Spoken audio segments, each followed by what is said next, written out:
প্রেম একান্ত থেকে অনন্ত যেতে হয়, আবার অনন্ত থেকে এই একান্তের দিকে আসতে হয়। এই দুটোর কম্বিনেশন করে একটা সুপ্রিয়রিটি প্যারালাল জায়গায় চলে যায়, যার নাম বলা হয়েছে উৎকৃষ্ট বিশুদ্ধ প্রেম, যেটাকে আমরা স্বাভাবিক সত্তা বলতে পারি। যখন আপনি স্বাভাবিক থাকেন তখন দেখবেন কারোর প্রতি আপনার দুর্বলতা থাকছে না, কোনো বস্তুর প্রতি দুর্বলতা থাকছে না। আমার মায়ের একটি ঘটনা দিয়েই আমি বলবো। আমি যখন গৃহত্যাগ করি তখন আমার বয়স খুবই কম, তারপরে এসেও পড়াশুনো করেছি, গৃহত্যাগের পরে এসেও আশ্রমিক পরিবেশে থেকে। এই জন্য অনেকে সন্দেহ করেন ইনি এত কথা বলেন, এত বছর বলেন, এনার বয়স কত। যাই হোক, বয়সটা হয়তো অনেকে মনে করেন 60 ঊর্ধ্ব, কেউ 70 মনে করেন, কেউ 80 মনে করেন, আবার কেউ মনে করেন চুলদাড়ি পাকেনি, হয়তো এই সেদিন বেরিয়েছে, হবে 20-22 বছর, 24-25, কি আর এমন জানেন। যাই হোক, প্রসঙ্গত বয়স লুক্কায়িত থাকুক, বয়স গোপন করাটা ঠিক নয়, কিন্তু গোপন থাকুক। আবার গোপন যদি বলতে যাই তাহলে আবার পাপের সৃষ্টি হবে, সময় আনে পর প্রকাশ অবশ্য হয়ে যাবে। তো যাই হোক, তো তখন গৃহত্যাগের পরে প্রায় 2 বছর পরে আমি বাড়িতে একবার যাই, মানে গৃহে প্রত্যাবর্তন করি। তখন আমার শরীর খুব খারাপ হয়েছিল। তখন কিছু মানুষ সাজেশন করেছিল সুস্থ হওয়ার পরে যে তুমি একবার মায়ের কোল থেকে ফিরে এসো। সত্যি তখন আমার মরণাপন্ন অবস্থা, আমার মৃত্যু দুয়ার সামনে ছিল। আমি সেটা দর্শন করেছি, উপলব্ধি করেছি। তখন মনে হলো হ্যাঁ, বাবা মাকে আরেকবার দেখে আসি। গিয়েছিলাম, যাওয়ার পরে আবার ফিরে আসি, অর্থাৎ গৃহত্যাগ করি। ইহার পরে দীর্ঘ 9 থেকে 10 বছর পরে আরেকবার যাই। তখন আমার মা একটি কথা বলেছিলেন যে দেখো বাবা, আমি দীর্ঘ 8 বছর থেকে 9 বছর হচ্ছে আমি বালিশ মাথায় দেই না, কাঁথা ব্যবহার করি না, মানে শীত গ্রীষ্ম উষ্ণতা যেটা বোঝায় সেই সবগুলোকে তিনি অদ্ভুতভাবে দমন করেন বা পরিত্যাগ করেছেন। বিশেষ করে আমরা যখন শয়ন করি তখন একটা মাথায় আরামদায়ক একটা বস্তু, অবশ্যই পিলো বা বালিশ প্রয়োজন হয়, সেটা তিনি ব্যবহার করেন না। ইহার সঙ্গে ত্যাগের বা বিশেষত্ব কি, ত্যাগের সম্পর্কটা কি, আমি সেদিন অবাক হয়েছিলাম। পরবর্তীতে আরও অবাক হয়েছি এবং গভীরভাবে যখন অনুসন্ধান করেছি তখন বুঝেছি এটাকে প্রেম বলে। আর এই প্রেম দুর্বলতা থেকে সৃষ্টি হয়নি, এটা ত্যাগ থেকে সৃষ্টি হয়েছে। সত্যি আমার মা যদি আমাকে ত্যাগ করবার ক্ষমতা না রাখতেন তাহলে আমার মা আর বেশি দিন বেঁচে থাকতে পারতেন না, বা জীবদ্দশায় তিনি অত্যন্ত রুগ্নতা এবং ক্ষতবিক্ষত জীবন নিয়েই বেঁচে থাকতেন, কিন্তু তিনি অত্যধিক আনন্দের ভেতরে জীবনযাপন করেন। তার চোখে যদি সন্তানের জন্য দুফোঁটা অশ্রু অবশ্যই এসে থাকে তাহলে সেটা দুর্বলতা থেকে আসে না, সেটা স্নেহ থেকে, সেটা প্রেম থেকে আসে, সেটা অদ্ভুত আত্মগ্লানি থেকে আসে না, আত্মতৃপ্তি থেকে আসে, যেটা হচ্ছে উৎকৃষ্ট আত্মিক সত্তা প্রেম।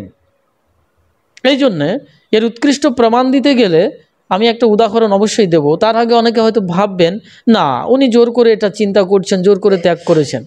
তাহলে আমি প্রথম দিনের ঘটনাটি বললে আপনারা বুঝতে পারবেন কোনটাকে ত্যাগ বলা হয়, কোনটাকে প্রেম বলা হয়, কোনটাকে বিসর্জন বলা হয়, আর কোনটাকে দুর্বলতা বলা হয়। প্রেম সবসময় বিসর্জনে বিশ্বাসী, সমর্পণে বিশ্বাসী, সেবাতে বিশ্বাসী। প্রেম এইভাবেই নৈকট্যতা লাভ করেছে শ্রী রাধিকা চরিত্রে, শ্রী মহাগৌরী চরিত্রে, কৃষ্ণ চরিত্রে, শিব চরিত্রে। সেখানে ডেডিকেশনটাই ডিপেন্ড করেছে, সেখানে রিনাউন্সিয়েশনটাই ডিপেন্ড করেছে, ত্যাগ ডিপেন্ড করেছে, ডিপেন্ডস করেছে। যখন আমি দুপুরবেলায় এক অলৌকিক দিব্যতা দর্শন করি, অর্থাৎ সেটা পরবর্তীকালে আমি অবশ্যই বলবো, এক অদ্ভুত দিব্য শক্তি আমাকে পারমিশন দেয় যে তুমি গৃহ থেকে বেরিয়ে যেতে পারো এবং পিতামাতার প্রতি সংকীর্ণ মায়া ত্যাগ করতে পারো। ঠিক দুপুর বেলা, মানে একেবারেই 12টা 12:30টার সময় আমি ওইখান থেকে দ্রুত গতিতে বাড়িতে ফিরে আসি। ফিরে এসে মাকে এসে বললাম একটি কথায়, আমি কাল সকালে চলে যাব, কি বলছো? বাবাকে জানিয়ে দিও, বাস এনাফ, আমাকে কেউ ঠেকাতে পারবে না। আমি জানি না, আমি তখন বিবশ, খানিকটা উন্মত্ত। মা এক কথায় বললেন। যখন আমি মাকে বললাম তুমি কি বলছো, মা বললেন, বাবা আমি আর কি বলবো, তোমার যা ইচ্ছে। এত মিষ্ট স্বরে, এতটা বিনম্র চিত্তে, এতটা স্বাভাবিক সত্তায় এই কথাটি প্রয়োগ করেছিলেন। সেদিন হয়তো কথাটি আমি উপলব্ধি করার চেষ্টা করিনি, পরবর্তীকালে উপলব্ধি করেছি। কথাটি অত্যন্ত নিগুড়, অত্যন্ত গভীর, অত্যন্ত বিস্তীর্ণ, অত্যন্ত প্রেমাত্মিক সত্তার ভেতরে নিমজ্জিত। কল্পনার অতীতে কথাটি আমি হয়তো সারা জীবদ্দশাতে বলতে পারবো না। মা, তোমার যা ইচ্ছে তাই তুমি করো।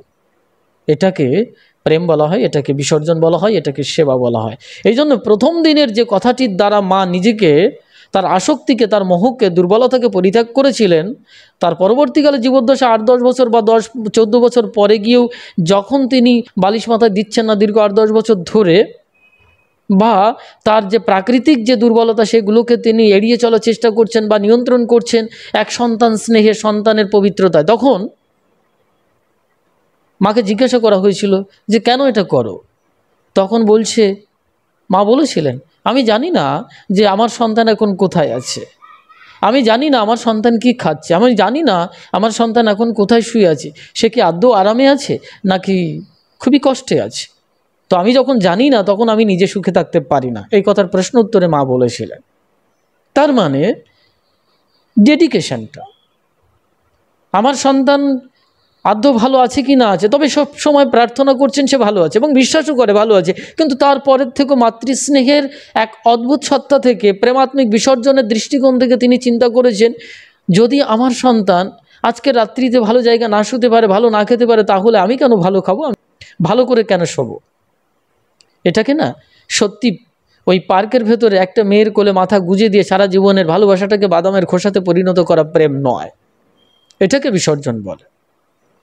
এই বিসর্জন থেকেই সৃষ্টি হয় সত্যিকারের প্রেম এবং সত্যিকারের জীবন। এই জন্যে স্বামী বিবেকানন্দ একটি কথা বলেছেন, অল এক্সপেনশন ইজ লাইফ, অর্থাৎ যেখানে বিস্তীর্ণতা তাই হচ্ছে জীবন, আর অল কন্ট্রাকশন ইজ ডেথ, অর্থাৎ একান্ত, আমি যেটাকে একান্ত বলেছি, অর্থাৎ সংকীর্ণতা, সংকোচন, এটাই মৃত্যু, এটাই পাপ। এই দুর্বলতা থেকেই সৃষ্টি হয় পাপের।